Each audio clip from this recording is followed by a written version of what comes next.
So we're gonna wait for some people to. So here, okay, we're live on YouTube. So I'm going to try to, since we're Mm-hmm. so we got live chat going on YouTube. Um, Yay. and I'm gonna copy the link here and let me post it on Facebook too. So, Right um, on. uh, and we'll wait for some people to pop on. I don't know if anybody's on yet. So, how are you guys doing this morning? Oh, good. So far, so good. Weather's great out here in Boston. It's like perfect. Nice. Yeah, Okay. it's nice. So let me see here. So link to the big bottom. What do you guys think of that? The big bottom, kind of funny. I don't know. Nice. With I like it. yeah, it's Spinal Tap. Let me find this on YouTube. We're on YouTube right now. Okay. Yeah. Yeah, I just pulled it up too, so we can at least do a. We could answer some questions in real time when they pop up. Yep. So I'm gonna. Where you at, Jonathan? You're Jonathan Moody. There you are. You're all official, Jonathan. I know. It's kind of one of those. For a while, I thought I would try to actually use my full name since that's what they gave me, but it's like, I think we should go with then Anthony for Anthony Rocco Puleo. Paleo. Anthony Yeah, Paleo. Get that. Tony works fine because everywhere I'm Tony. You know? Fetching preview. So there we go. Okay, so I just Rocco though. Rocco's fine. Tony Rocco. Fine. All right. I think I just shared it, but I don't know. So, anyways, okay, so let me go back here. This is a learning curve here. So log out. Hey, there we go. I don't see let me see. We are live. So that's what I just put on there. All right. I think hey, we have one person. It's probably me because I've got it up. Oh, it's you. As well. Oh, nice. Okay. Well, anyways, let me see. Hold on one second here. I'm finding some new things here. Oh, okay, cool. All right. Look at all that A designed hardware right there. I know, huh? And hey, little booch in the morning, little kombucha. Kombucha. All right, hey. So let's start with some introductions, guys. And actually, this is going to be converted to a podcast also. So all this audio, and as we evolve, we will actually have live cameras, not just on my ugly mug, but with your handsome faces on there. So people won't be just sick and, people are going to be sick and tired just seeing my face on here. So hopefully, as we evolve with this, we'll be able to get more and more people, you guys on the screen. Kind of, yeah. It'll get better and better, I guess. We can definitely do that. Yeah. Sure. So let's introduce. So we have Jonathan Moody and Tony Puleo, Tony Paleo is what I like to call him. Let's start with introductions. John, tell us about you. Yeah, let me see what to say. Just kind of what you do, what you who you work with for, all that kind of. Yeah, what I do is I cause a lot of trouble. That's yes. What I do. No. Yeah, for those that don't know, I think the working title right now is Manager of Brand Identity and Development over at GHS Strings. Been over here for about just over 6 years now. Prior to that, spent a past life in graphic design.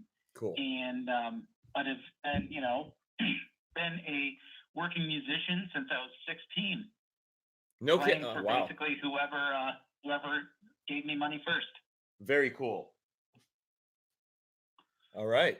And again, GHS Strings, and you do some stuff with other companies too. You kind of like all of us.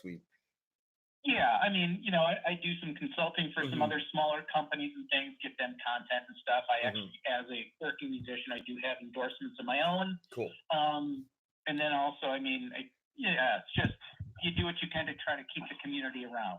Very cool. All right. Well, I'm stoked to have you as a. That's right, you are. Yeah, man, to have you here and as a kind of the core three of us, which we'll explain in a bit. And how about you, Tony?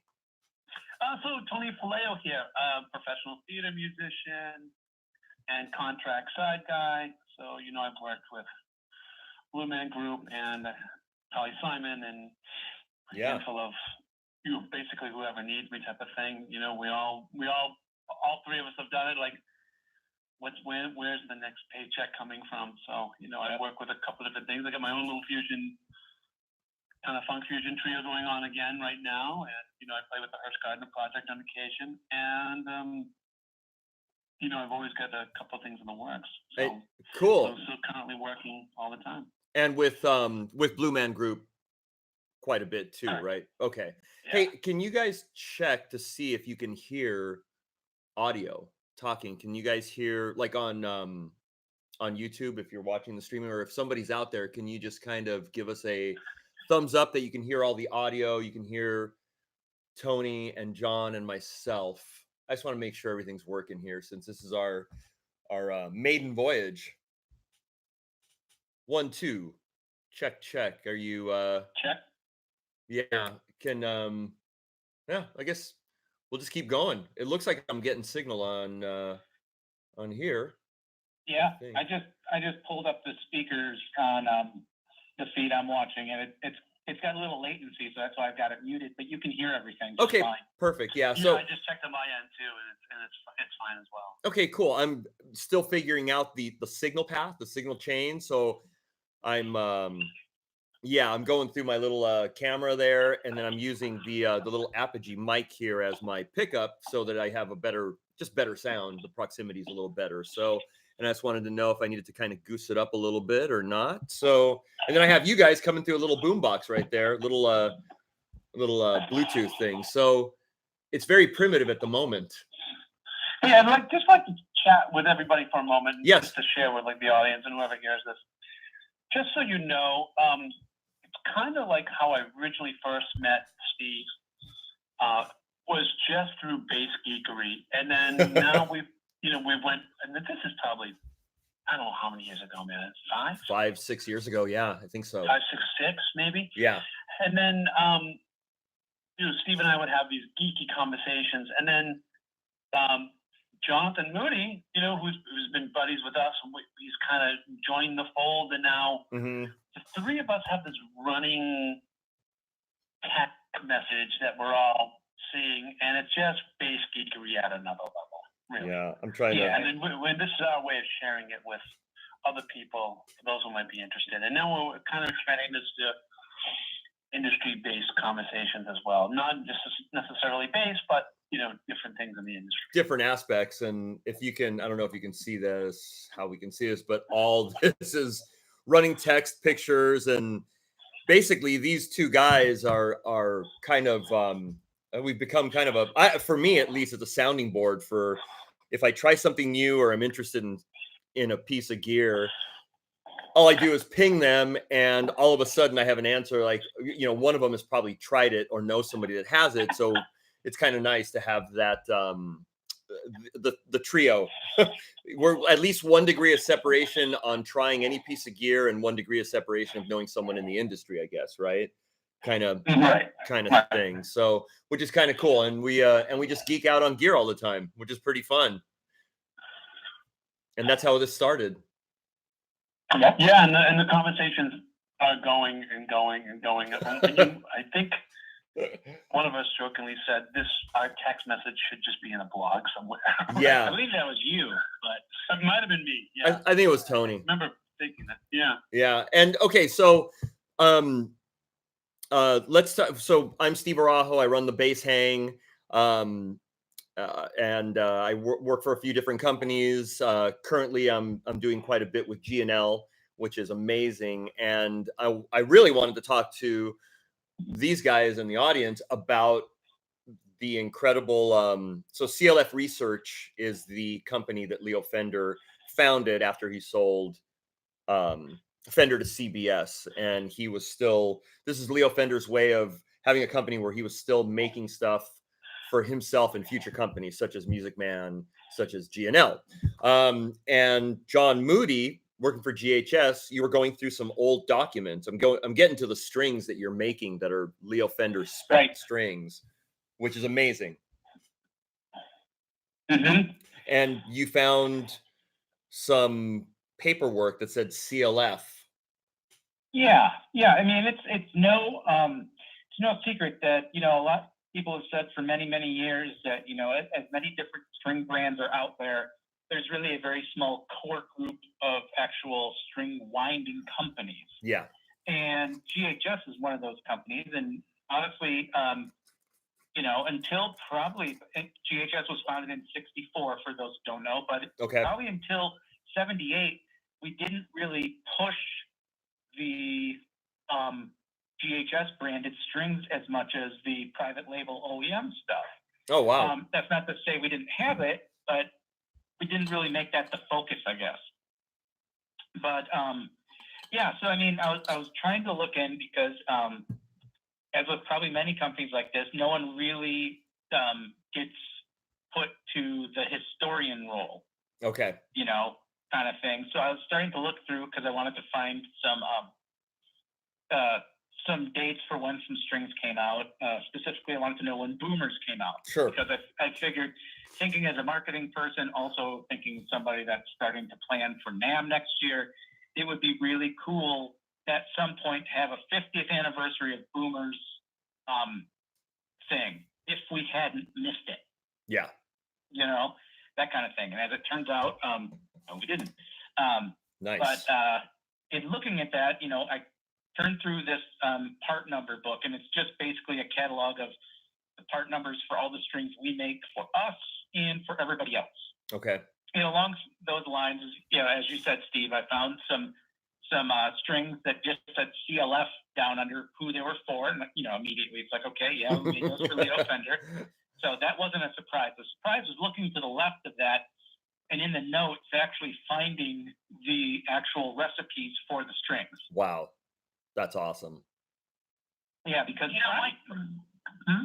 how do they differ from? Do they differ at all, John? Can you get into any differences of? Yeah, I would say, in terms of gauges, they're pretty much what we would call a medium light set. They're roughly about, I think, like a 45, 65, 80, 100. Nice. Okay. Kind of thing. Cool. Which I think some other companies call that a light set. Yeah. Something like that.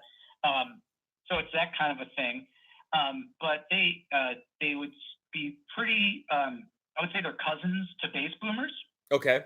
Bass boomers are a hex core string with any of the covers on it are all nickel plate. And that's a little different from the industry because most of the nickel strings that are out there, any undercovers, that's not the final, will actually be stainless steel. Oh, interesting. Okay. So that's one of the reasons that boomers have more of a kind of like a low mid beef to them because they use a little bit more of the nickel plate than everybody else. So construction wise, they're close to that, except the core diameters are slightly different. And that obviously affects the covers used as well. But I mean, without getting too technical into it, it really looked like Leo was fiddling around with balanced tension stuff back in the 70s. Man, wow. Because the core diameters are following a logical path of, okay, this is how it would be, instead of like sometimes some specs maybe we just need to make the core, the gauge. How do we make that gauge? Whereas this really looks like he was sitting saying, and seeing his desk, and I'm sure seeing a lot of his more stuff that you're privy to, Steve. I'm sure you can agree that Leo didn't just make something be okay. He was constantly looking at it. Okay, what can we do to make that better? Absolutely. This is 85% there. How do we make it 100% there? Yeah. Yeah. So yeah, it looks like, at least from his core diameter stuff, he was already fiddling around with that, but now we're considering balanced tension. Okay. So I haven't pulled these apart and weighed them, to get the actual weights to see if he got there at, but they felt pretty close. And in terms of playability, they sounded great all the way up the neck. That's awesome. And you did a live Facebook feed that people can go to on GHS Strings where you play it play the strings with a kiloton bass, correct? Yes. Yep. Nice. Yeah, so people can refer to that. Go to Jonathan Moody, or no, go to GHS Strings on Facebook, and you'll find that video. Which is, and it's the recording's about as good as it can be with a computer mic. Cool. And Yeah. I'll probably at some point do a nicer one for it, kind of thing, just for people that are interested. But I mean, they sounded great, and I mean, the kiloton was just the natural one for it, mainly because I mean, the beast. I'm sure you get a kick out of it too, where people are always like, Leo got it right the first time, and it's like, well, actually, I don't even think Leo would ever say that. Yeah, exactly, because he was always trying new stuff, man. Sorry, guys, I'm actually gonna go live on Facebook here, so I apologize. I'm not looking. I am listening though, so let me do I'm this. just going to interject like we normally do. Yeah. Sorry, John. I love the kiloton, man. I think that's it's probably one of the best, I would say, sweet spot basses I've tried. Mm-hmm. I really was highly impressed. Yeah, I like it more than a Stingray, put it that way. I said it publicly on my Facebook post, and I'll say it here too. This is what a Stingray should have been. There you go. Yeah. I think so. Yeah, it doesn't have that, and I played one of the original for a little while before I actually knew what I had. Mm-hmm. I had like a pre-Ernie Ball Music Man. Sure. So that was probably made in the Fullerton factory, where GNL is now, more than likely. Yeah. So I'm streaming on Facebook also. So we're on my stream wherever. So people can go on there too. Just FYI. Nice. So yeah. So we're covering all the bases. Yeah. So and then again, CLF Research. Clarence Leo Fender Research. That's what that is. So if nobody knows CLF Research, that's what it stands for. And you're sending out some strings to myself and Dave McLaren, right, John? That is correct. Which is cool. So we're gonna get. I sent them out last week, so I think you should get them probably today. Yeah. I'll be in there a little later, and it'll be pretty rad to try those on like on something CLF researchy. That'll be cool. Yeah. That'll be rad. So cool. All right, so let's talk. So again, it's kind of our gossip. We kind of gossip quite a bit, new stuff coming out, stuff that we've tried. So the new form factor head is supposed to be coming out soon, which I'm excited about. Yeah, so let's talk amps. Why not? Okay. And you guys interject, and we can talk about whatever we'd like. The new form factor BI 1000 is supposed to be coming out hopefully in about a week, and I'm going to get one to play and try out. Nice. So I'm really excited about that. So I like that amp quite a bit. And one of the things that were different about the form factor, I can't remember because. They're not like they're in every store, so I know that there was something significantly different about them. I can't remember what it was. I just liked, that it was real wattage that you could feel, and it was, it just felt hefty for a Class D digital amplifier. At least to me, it reminded me of like, even though this isn't it, one of my favorite heads, the Aguilar DB750, which is. That's one of my favorites, or like a real old Ampeg, except the BI 1000 form factor is very clean, which is nice. The DB750, low mid heaven. That's what you want, And you play a note, and it's immediate. Like that's just there, that note, and you feel the push. You know what I mean? So that's at least what I feel when I play certain Class D amps that are. I don't feel that power behind it. The note. I guess, and it's subtle, right? What do you guys think? Talking about that when they go from an all tube head from the fractal, which they love. They're like, I did this record with the fractal. Yeah. I had 6 different sounds. It was great. It was fantastic. And, look what I did. And all the processing is there. And then they go over to tube amp X and plug in straight. And they're like, whoa. Yeah. There's that weight, so to speak. Yeah, and there's so many amps out there. The Epiphany that I did the demo and stuff, the new UL 901 was fantastic. Super clean, really nice and hefty, big power. So, and the nice thing between all of us, we get to really try quite a bit of gear and yeah, it's really nice. And how about amp wise with you guys? What are you John, what are you using right now? And what do you like? My main rigs, like rigs, because I have a bunch. Actually, I do mainly because it's nice to have a couple of different ones in the office. Sure. So, I mean, the main office one that stays here all the time is I've got a Phil Jones Bait D600. Okay, that's 600 Class D, 600 watts. Yep. Okay. Yep. One of the earlier Class D models, and then it's got 2 of the 4B cabs, which still has the Piranha speakers in them. And the 4. Because I know he's making different ones now. Are those 8? Are those 8s? No, they're 5s. They're 5s. Each okay. of them is 4 5-inch speakers. Nice. Very cool. So it sounds awesome. The problem is each of those cabinets is like 60, 70 pounds. Yeah, but I bet it sounds killer. Yeah.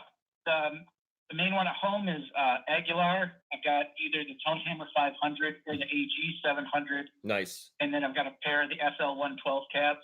What do you think of those? Like, okay, so the SLs, I loved my GS 112s. The GS 112s were just killer. DB 750. You like the SLs, and did you play the GS 112s? I did. My first Aguilar rig. It wasn't a full rig. You'd love this, Tony. It was a GK, the RB 700 through a GS 112. Oof. Nice. Yeah. Wow.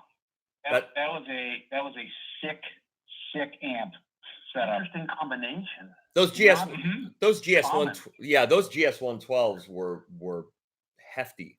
They're killer. They were just so big sounding for the size. It was one of those things that it didn't look like it should sound that big and that low end. Right. And the SL 112s live up to that, or are they pretty close to that? No, I mean, they don't have like that punch that the GS have. They're a little more, I would say, polite. Okay. For that, which is all right. I mean, because you do, especially with like the AG 700, you get a really just nice thick tone out of it. Cool. And you can probably compensate with EQ or playing style. Yep. Okay. Yeah, and then like the one I played this weekend, which has been in the office for a bit, that I've been using a lot and stuff. And you've seen on many of my videos and things is I've got a small orange rig. I've got the new Terror Bass head, which is a 2 preamp with a Class D power amp on it. And then their new OBC 112 speaker cabinet. Is it Neo? Is that one Neo? It is. Okay. Nice. And it's crazy because it is probably the biggest sounding 112 cabinet I think I've ever heard. Yeah, and the Terror Bass heads are killer. Those have always been really, really amazing. Yeah. Those are nice. I like those. There's some great gear. I set it up this weekend at like 1 o'clock on the gain setting, and then 9 o'clock at the master volume. Okay. So it's basically anytime you started digging in, you just started overdriving the tubes. Nice. How's the clean sound on those? The clean sound's nice. I mean, I really like it. And the new Terror Bass one actually has a clean switch on it too, so it does clean it up a little bit. And it's not as, I guess, colored as because orange has definitely a signature like valve sound to it. I would agree. Yeah. And this cleans that up a little bit. So like most of the time, like if you hear on the videos and stuff, that's me running through the clean channel on it. Sounds great, man. I mean, it sounds really good. Our bass player friend Chris Book has the old, I think they're orange 4x8 cabs, and those are the really heavy ones, man. And those cabs kind of blow me away. They sound, it's fantastic. They're fantastic, and they only made them for a short time. I think they were going to make a comeback. I thought, like, well, not really a comeback, but they should. I know they used a little bit, but like I thought they were. I think they're coming back. Almost maybe the next trend. Yeah. I think some guys, York Schroeder is using them. I know Paul Tidwell from Low Fat. I know. Trickfish might be doing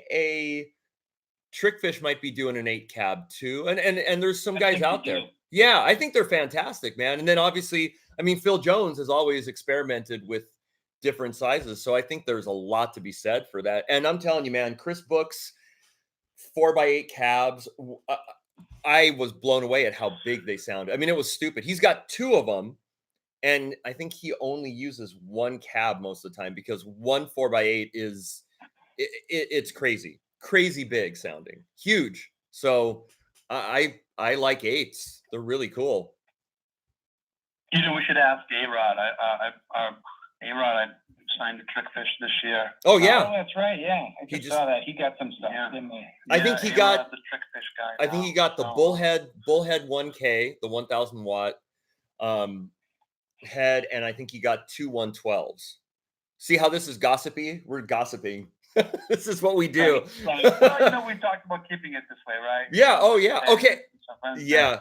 And then Tony, you kind of have your finger on the pulse with GK, with Galen Kruger, who is I amazing am. stuff. I'm also the admin for the GK group on Facebook. Nice. Tell us about the new head, the Legacy. That's the new amp head, right? So the legacy is what really made me change my. Not that I had a negative aspect on Class D. I really Okay. didn't. Which is fair. I mean, a lot of people. There's been a lot of different Class D amps out there, and they've improved immensely. Like it's exponential how much they've improved. So having they've really improved or changed or more flexible. Like Yeah. let's say For the better. Class D heads for the last 5 years. Okay, Mhm. fill in the blank, whatever it could be. Mhm. Aguilar, GK, Mark Bass. Mark Bass, Yeah. right? There's a particular.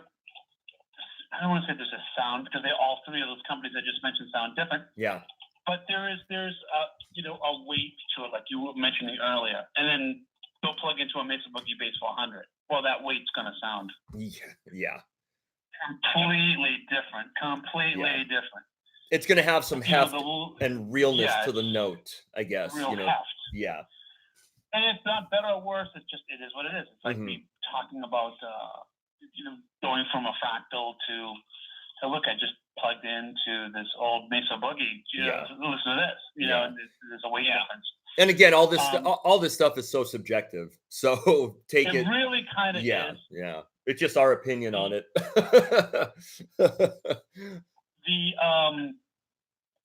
The legacy Yes. really kind of puts that heft back. It Nice. really does. Nice. I remember I think I might have been the second or third guy to try it. Okay. Actually. And I remember my guitar player Joe Filoni saying, "Wow, I wouldn't expect you to go with something like that because it's so bigger sounding. It sounds very tube-like, and I don't know you to play with tube amps." Yeah. And I was like, "Yeah, but you're kind of right. It really does sound sort of like that." I'm not going to even call it. It sounds like a tube to me, but it definitely has that weight to it, and that's what's shocking. I mean, I can't believe how different it is. Well, it's probably the way that the note reacts when you play it. So a lot of times, like even like an old SVT, which man, like a real old SVT sounds so good, but there's something about that note when you play it, it's a little bloomy and maybe a little slow. It's just fat. Where like a clean amp or something like that, or a all solid state is going to be really fast. So maybe the Legacy mixes in the best of both worlds, for you, for your playing, where you do get that heft, that warmth, but you get the quickness, which that's what I like. I want something that's going to be nice and quick, that I feel right away, and I feel that punch and heft behind it. Reactive. That's what I like. It's Something reactive. that is extremely reactive. It's extreme. Okay, so the Legacy has kind of best of both worlds. Yeah, it's still as reactive as I want. If I do a crazy run, it's all there. Okay. Nice. I don't feel like this is no knock to Ampeg, but sometimes when I've traveled and and I'm traveling on a rock band and I've got the Hirsch thing, and then there's the backline's an SVT thing. I know my runs aren't going to sound like the same as if I had a solid speed head, so it is what it is. So Got it. I'll Okay. actually compensate what I'm doing based on the backline leg. Yeah. And legacy heads come in. What's the wattage that they're coming in? 5, 8, and 12. Yeah. One more time. Sorry. John 12. John wants the 12. I'm with John. I want more power. You can never add. You can always take away. You can always turn it down. I like the headroom. Right. Yeah. I mean, I think it's more headroom for more than anything else. Mhm. So you're not pushing that amp to the point where it's like it starts farting because it just can't keep up with everything. True. Yeah. I should be the authority and say, oh yeah, I've tried them all, and this is what each one is like. But to be honest, I never even tried the 12. Oh yeah. I could have. Yeah. I tried the 5 and the 8, of course, and the 8's to plenty. me there are differences between the two. Okay. There really are. Yeah. But I think the 5 breaks up a little bit more. I don't know what kind of smart quote unquote technology is Bob Gillian used, but there is a difference. I will say that. Here's it. So. And I always did like the GK grind that it gets too. Yeah. There's nothing wrong with an RB. Is it RB 800 or the one that you'd see everywhere? Yeah, the RB 800. And what's funny is you can't kill those. They'll live forever. They do live forever. It's crazy. The 800's not my amp of choice. Okay. It's sacrilege just saying that, right? No, that's it. I hope Jason's listening, Tony. No, it's okay because it's just it's just a matter of Jason could be and Forrest as well. Mm-hmm. It just wasn't my amp of choice, but the 400, I record with the 400. Oh, really?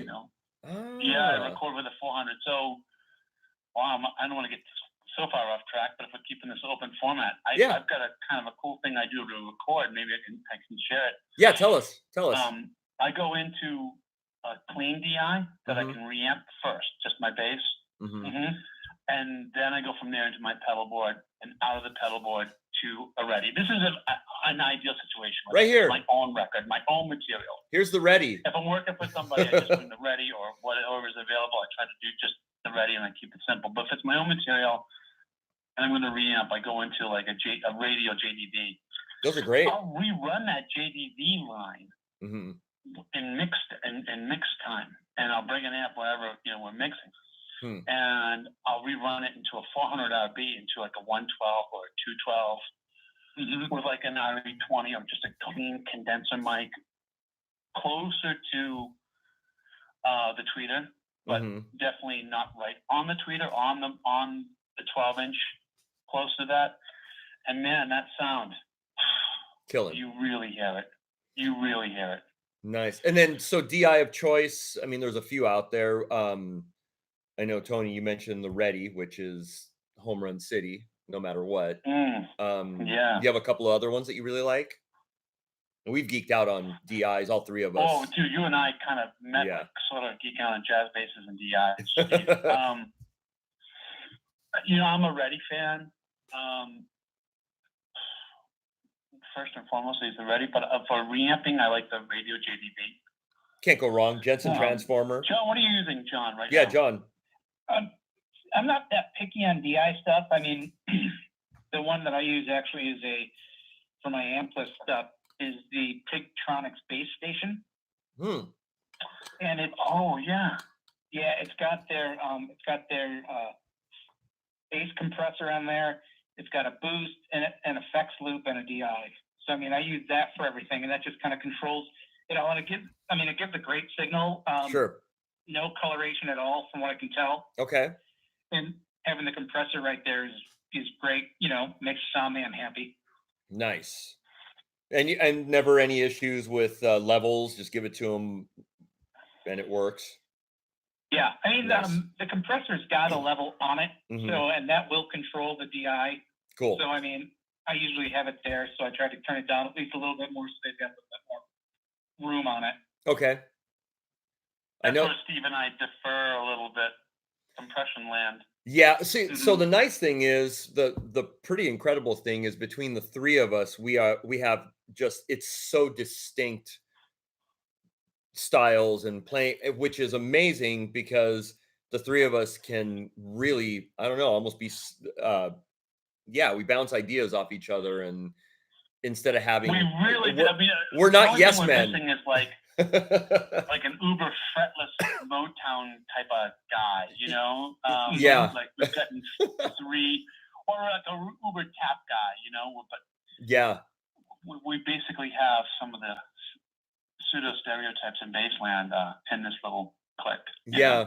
The sleeper DI that I used for a bit, but I just have so many, I actually just kind of flipped it. But one that, and Tony and I talked about it, was the Tech 21 Q strip, and that is crazy. That's my live DI now. It literally surprised me how good it was. It's kind of like a little jack of all trades pocket knife DI that blew me away. Just I wasn't ready to like it as much as I did, and still do. Yeah, that Q strip. And I'm gonna grab something real quick. So talk amongst yourselves about. I'll talk about that. Like, I love the Q strip. I got a couple of them now. I think they're great. And I was a base switch endorsee for years. I mean, I probably technically still am, but I will admit, like, I went to the Q strip, and partially because it does what I want it to do. And this is going to sound lame, but this is just practical. Mm-hmm. It's smaller. Yeah. Okay. So my body. Yeah. Footprint makes. The base switch is gigantic. Base switch is gigantic. The other one that is. Hold on here. That's about as honest as it gets, really. All right. Sounds great. So look at this thing. So this is my carrying case. My carrying case for my Ready.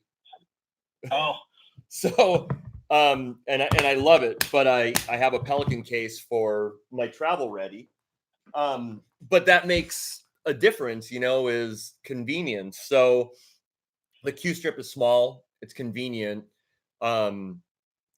works with a lot of different inputs.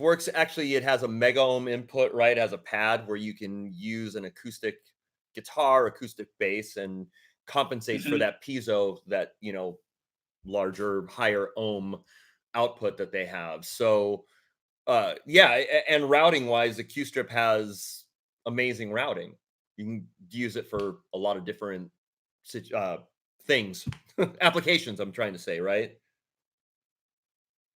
You guys there? Right. Oh yeah, just making sure. No, sorry. I'm here.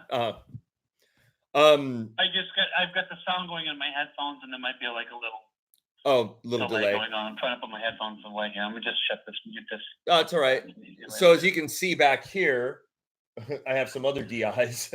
Here's the A Designs KGB, which is insane. Ooh. So yeah, where the Ready has the tube, has that tube thing. Oh, and actually, let me tell the Facebook people, if you go to the Bass Hangs YouTube page, you can actually see us live also. So just an FYI. And Kirk Powers, what's going on, Kirk?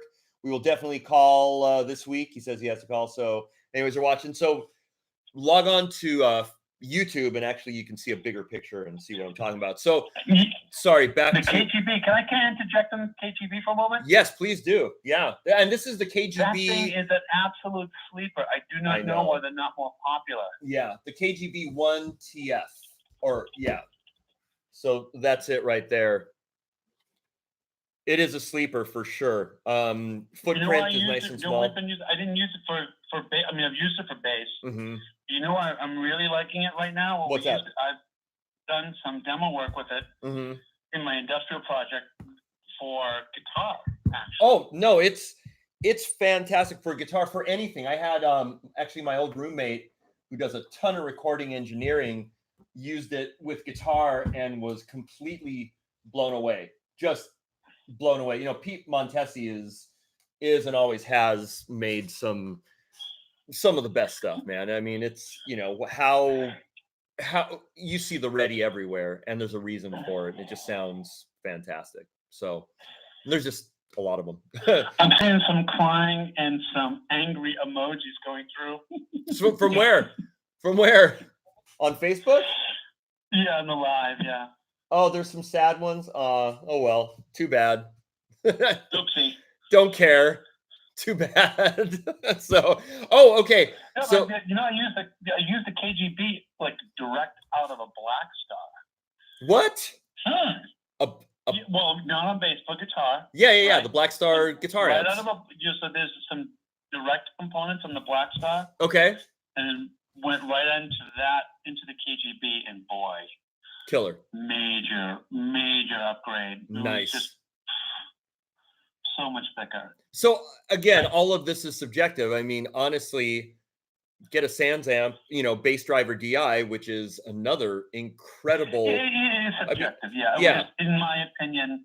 Yeah, I these. Thought, oh wow, this is really good. I mean, luckily, I mean, and I think I'm speaking for you guys too. We're kind of in this position where we get to try a lot of this stuff, and I feel very fortunate all the time, and it's very nice. But honestly, if a Sans amp bass driver DI for $150 or whatever, use that. It sounds fantastic. I mean, it really does. How many? All of us have had those before, right? Right. Yeah, they sound killer. They'll work. We're just going into the deepest, darkest geekdom. So we can, I mean, we like to try it, and we can kind of give, our opinions on it. I think that's really a helpful thing. I mean, since in platinum records done with a bass player, you could get Jensen Transformer, so you could get like the radio JDI. It's the same thing that's been used forever. Yeah. And then I have a couple of other DIs that I definitely want to mention that for people. The Con, that's Obeyed Con, makes that. The Con DI is pretty darn fantastic. Con! Exactly. So, and again, footprint footprint helps, it's smaller, it's easy to kind of carry. Oh, check this out. We got Colt Shocky 81. Love the channel. I use a Sans amp to an Aguilar AG700 for a souped up Ampeg tone. Absolutely, man. You kidding me? There we go. Sorry. All right, you guys still there?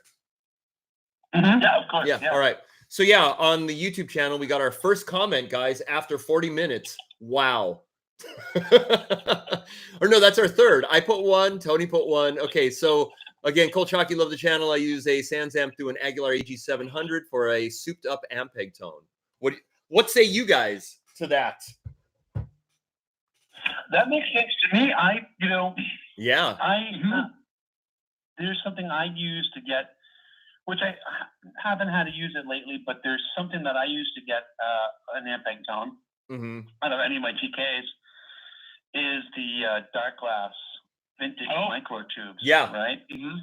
And the tweak I do is I barely have it on. I barely have it on. Yeah. Just to wool it up a little bit. Just to wool it up. And what it does is it will take off that 3 to 5K, just start to bring it down. And it really, it gets close. Yeah. And I think Colt Shocky, excuse me, definitely, Sans amp into that AG700, because that's what you have, the AG700, right, John? I do. Cool. Yeah. I've got that and the tone hammer. I usually, if I need something like that more traditional bass sound, I'll use the tone hammer, and it's got a drive setting. The AGS has the AGS setting, right? No, the AG does not have it. No. The isn't that what they call the yeah. On the tone hammer pedal, AGS circuit or something like that? I forget. Yep, I think you're right. Yeah. So I think it is the AGS. Yeah. Okay. Yeah. Okay. No, that's awesome.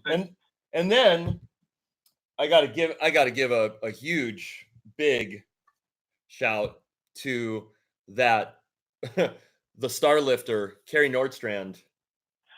My God, is that thing awesome? Yeah, it's another one of those that I wouldn't expect anything less from Kerry, just because he's one of the big mad scientists that makes some amazing stuff. Yeah, the concept of that, like the core concept of that, like a couple, he like 4, 5, 6 years ago. I don't even know how many years ago. Yeah, we were all waiting. We were all waiting for it. He'd have a prototype at NAMM, and we would all geek out. And Yeah, it's pretty rad. Yeah, and he, you can see here he thought of everything, pads, 1 mega ohm, 10 mega ohm, impedance change. I mean, it's really good. And the thing where all of us, excuse me, always geek out on is that DI, and usually on less expensive pedals, that DI, that XLR out, that's kind of where the the misstep is. I mean, there's a huge difference Right. between a little pedal compared to a Ready, compared to a Con, compared to a Ventura. You know what I mean? Like the transformer, the heft, the Compared high. to some really bad. Yeah, to me they sound thin. Yeah. There's a thinness to them for those pedal type, and there's a few and I don't know how they do it. That Sans Amp bass driver DI definitely sounds killer. That's always sounded good. The Q Strip has a great sounding one, and this DI, yeah, it sounds really good. So, and it's small. Stick it in a gig bag. The Starlifter is so good. Yeah. That it's really completely made. I don't want to bogart guys. I don't want to be the guy talking so much, but No. It made me change my utilitarian board. Like I like it. I'm changing all my boards around to make a clone. Yeah. Of my old board, but instead of the Q Strip. No, there you go. With the Starlifter. Yeah. Yeah. I mean, it's that good. That's cool. Yeah. That's awesome, man. Cool, guys. Let's see. Anything? We've been at it for about 46 minutes. We're definitely going to do this again. I'm thinking probably next week, and it'll just be kind of an ongoing. Let's do this. Hey, tell people where they can find you guys. Somebody, yeah. Tony Puleo. You can find me. You can find me on Facebook, Tony Puleo bassist. Got my own page. So that's the guitar player on that. Joe Filoni. Joe, can you hear me? Hey. Joe Filoni. Filoni in the house. Big shout out. We love you, Joe. Yeah, and if we started to do shout outs, we would be here for another 24 hours because we'd shout out everyone. Yeah. No. I'm just I love it, man. No, Filoni's awesome, but I'm just saying that'll be a long list. Yeah. So Tony Tony Puleo. That's Tony, and then Jonathan Moody. Where you? Give your socials, John. Yeah, all my socials you can find actually under Monjoody. MONJOODY. JOODY. Okay. Yep. Cool. And or you can find me on my website at justmoody.com. Justmoody.com. Yep. Okay. And you have a lot of solo material out, records, stuff like that, right? Yeah. Okay. I've got 3 albums. You can find me over on Bandcamp for that, or through the regular website. Nice. I'm probably going to get my butt into gear and make an actual professional musician site on Facebook again. Oh man, can't wait. Awesome. I mean, most of my stuff too, you can usually find me a lot more on Instagram or Very anything cool. else, because it's just easier just to throw stuff up and I don't have to sift through a bunch of things. Sure. Cool. Yeah, I can be found there too. It's first name, last name, Tony Puleo 1. Tony, and that's pretty much almost anywhere in the web. Tony Puleo 1, you can be able to find me. You are the number one Tony Puleo. There are others out there. I think. Yep. I'm telling you, man, Tony Paleo. Big shout out to the incredible Brad Forbes. Rest in peace, my brother. That was what he dubbed you, Tony Paleo. Love that guy. Which, if you've had lunch with Tony, you know that's not accurate. Oh, John, you're terrible. Oh, okay. Hey, so we got Colt Shock. It's true. So we have Colt Shockey asking a question here, guys, before we go. Hey, Colt, the question is, what computer speakers do you recommend for monitoring bass through a computer? Affordable yet sounds good with bass. Looking to start DI out to a computer interface with plugins. I guess I'll go right now. My signal path, it is a little bit more expensive, but it really sounds good. I'm using the UA Apollo Twin.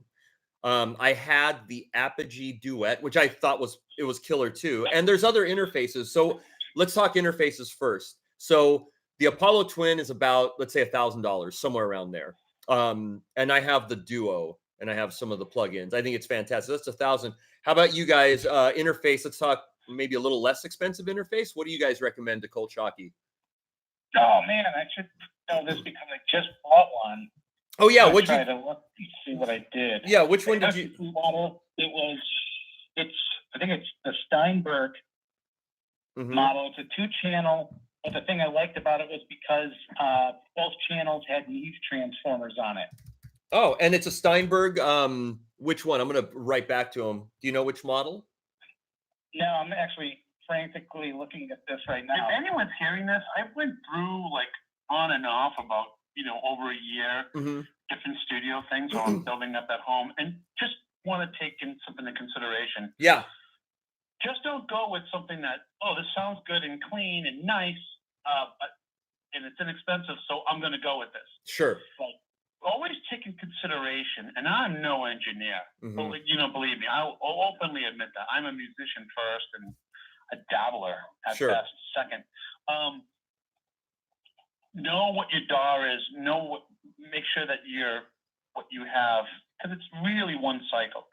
What do you get for memory? What are you running for a DAW? That takes so much.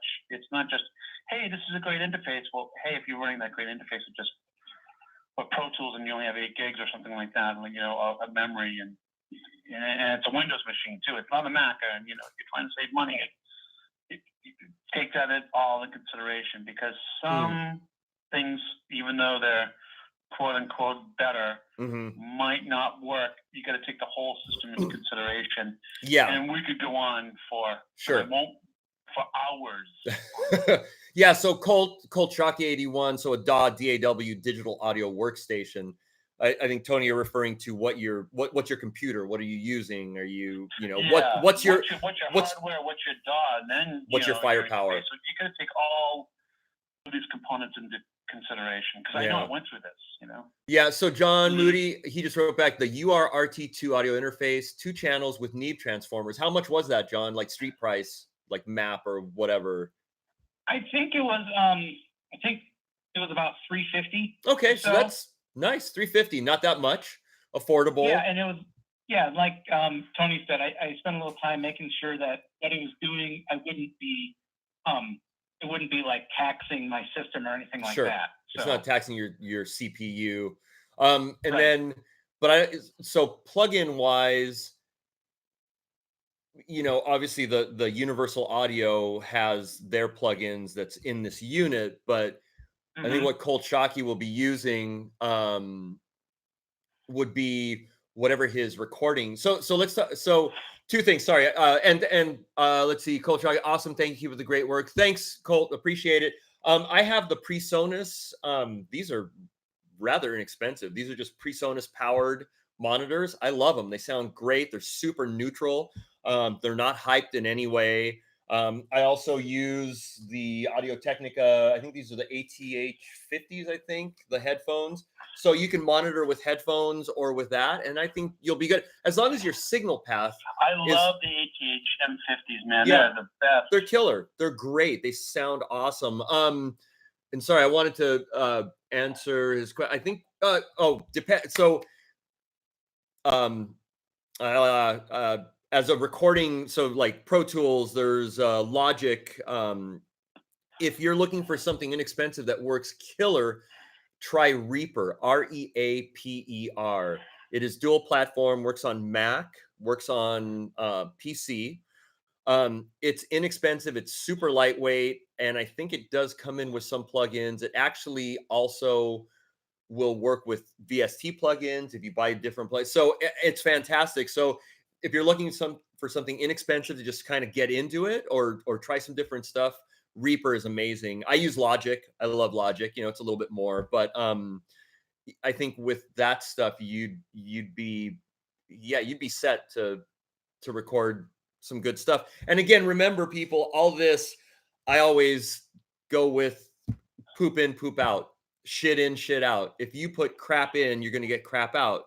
So I don't know. What say you guys? I live by the crap in, crap out motto. No, it's totally true. Because it's that saying, you're only as good as the weakest link. And if the weakest link is a bad signal going in, you can't fix that. Yeah.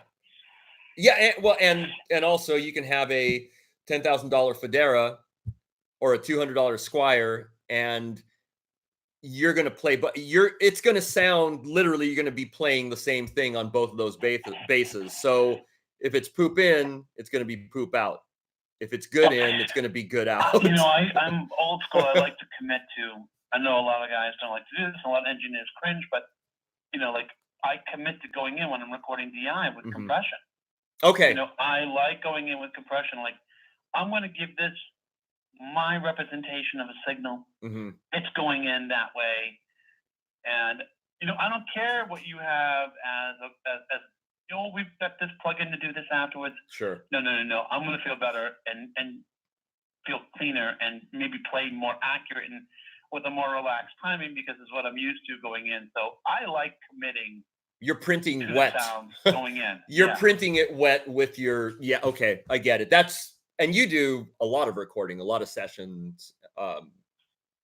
So that's your. Yeah, I do. I'm a house guy at a couple of places, and this is what that's a little bit different, Steve, because normally in that, I've got like a little baby pedal board where it's just a tuner and a compressor. Okay. Right. And I don't believe that at all.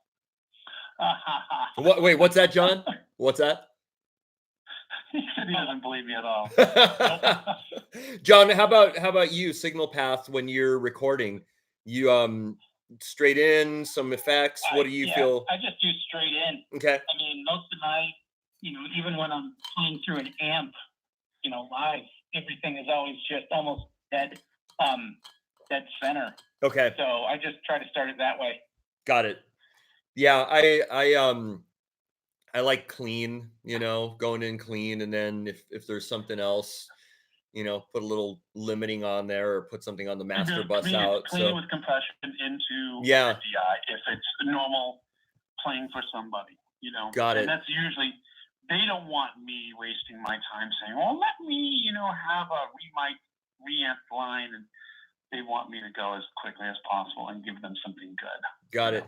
And our buddy Colt Shockey, again, he said, thank you. Keep up the good work, gents. Yeah, you're welcome. And then he just wrote a question. Do you recommend a Mac or PC for most DAW applications in terms of ease and compatibility? Looking to update my computer system in the coming months.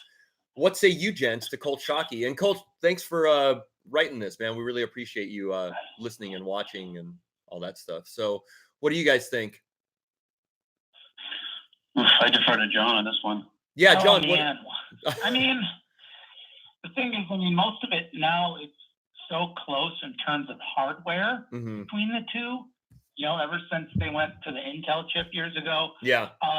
It really comes down to, I guess, which operating system are you more comfortable with? Yeah. And what a lot of it too is what your budget is. So it's OS, operating system.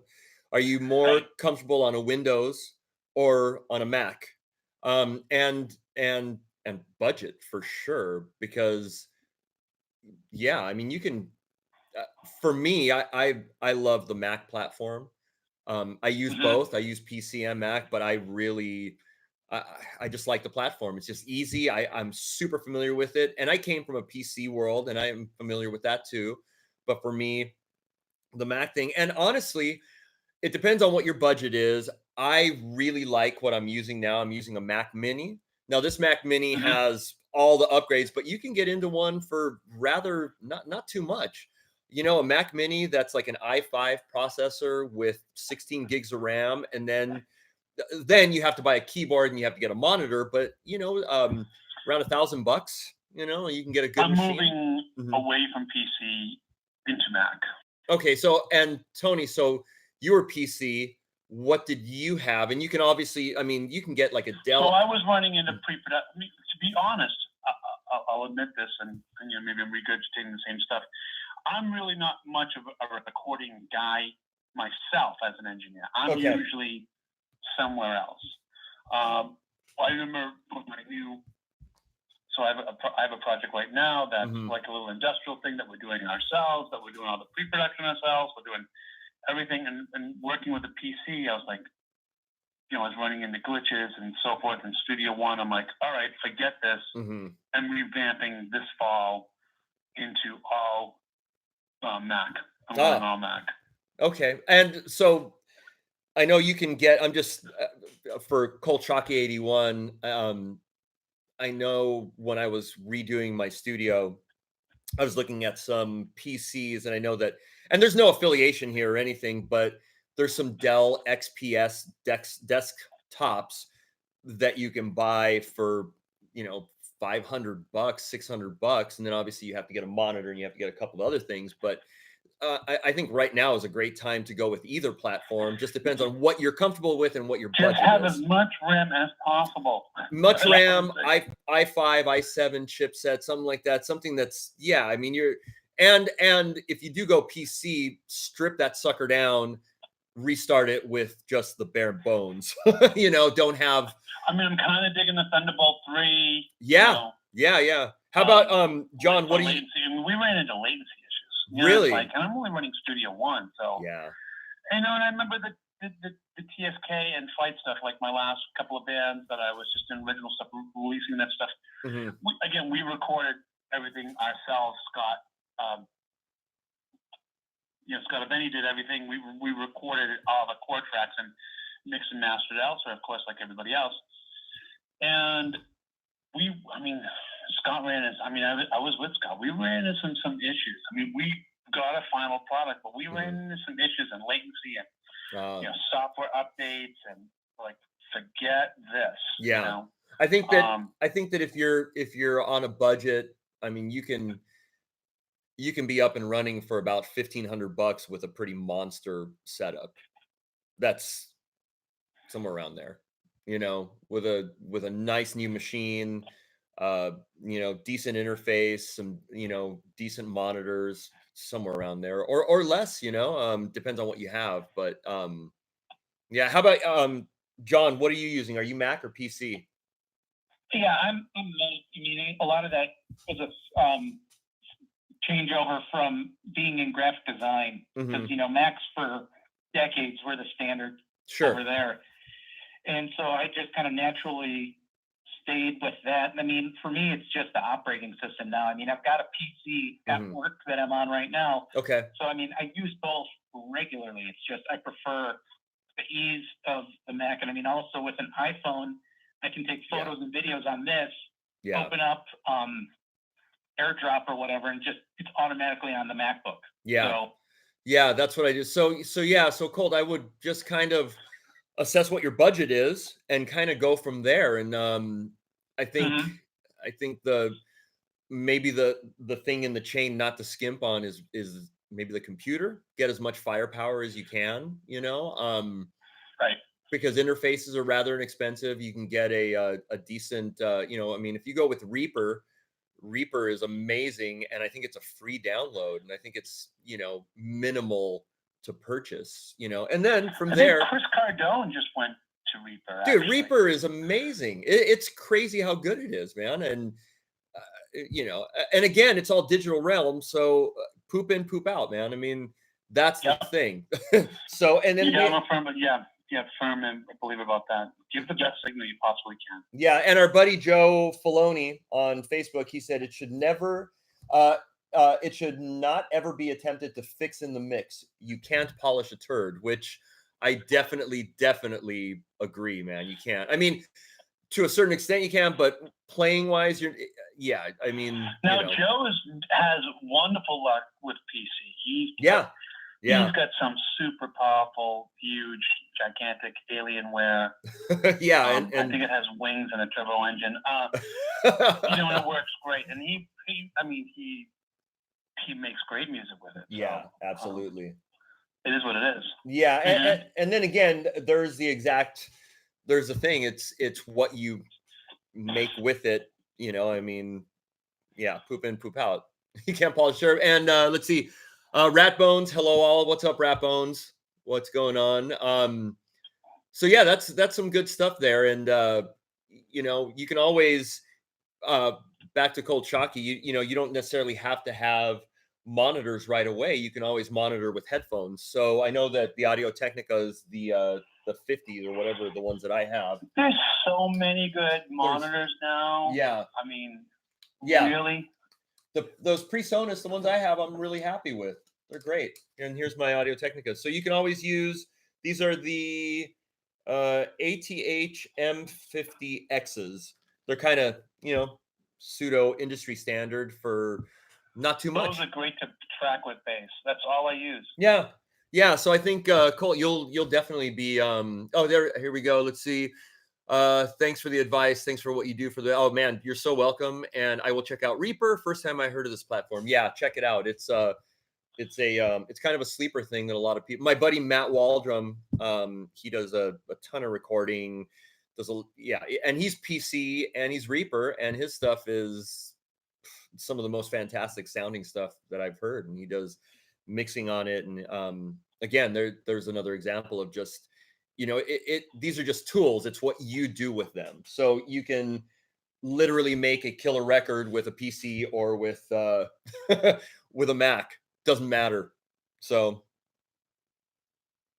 yeah, true. Just as much RAM as you can possibly afford. Yeah, there you go. So let's hey, we've been at it for like an hour, so I think let's wrap this up again. Tony Puleo 1. Those are your socials. You can look you up there, right? Yeah, you can find me anywhere. Okay. You can find me anywhere with that. And Jonathan Moody, Jon Moody, you can look him up at Instagram, Monjoody, MONJOODY, and Facebook's. And me, you can find me on The Bass Hang, TheBasshang, or Steve Araujo. And yeah, subscribe. We're gonna definitely try to do this like once a week. We just have gear talk. And Joe Filoni, you guys rock. Namaste to you, brother. And this will also be available, so it's going to be available on YouTube, on the Bass Hangs YouTube channel, but it is going to be, I'm going to get the audio, and I'm going to put the audio up on the Bass Hangs podcast. And we've had it for a long time, so you guys can subscribe, and it's actually on SoundCloud. Or on iTunes also. I think if you search out the Bass Hang on iTunes, yeah. So this will definitely be on iTunes. So look for it in a couple of days. And you guys can re-listen and re-watch it. And let me just see. Carrie Lathan, fellows. What's up, Carrie? Look. Oh, hey, Carrie, look. I'm wearing one of your caps. I'm just seeing if we love that guy. Oh, man, he's one of the best. Yeah, Carrie Lathan. Lathan Basswear. Just making some good stuff. Hold on, I'm seeing if we have any questions. I think we're good. Yeah. So there we go. So I'm going to end it, and I'm going to stay on the line with these guys, but I'm going to end our live thing. I'm ending Facebook Live. Boom. And I'm going to end our stream, and we'll see you guys later. YouTube. This is, I think we're calling it the Big Bottom Industry Chat. What say you guys? Yep. I think so. I love it. That works for me. All right. Okay. So, John and Tony, stay on the line. I'm going to say goodbye to YouTube. Bye, YouTube. Say bye, guys. Say bye. Bye, YouTube. Bye, YouTube. Bye. I'm ending stream. Wait, are you sure you want to end your stream? Yes.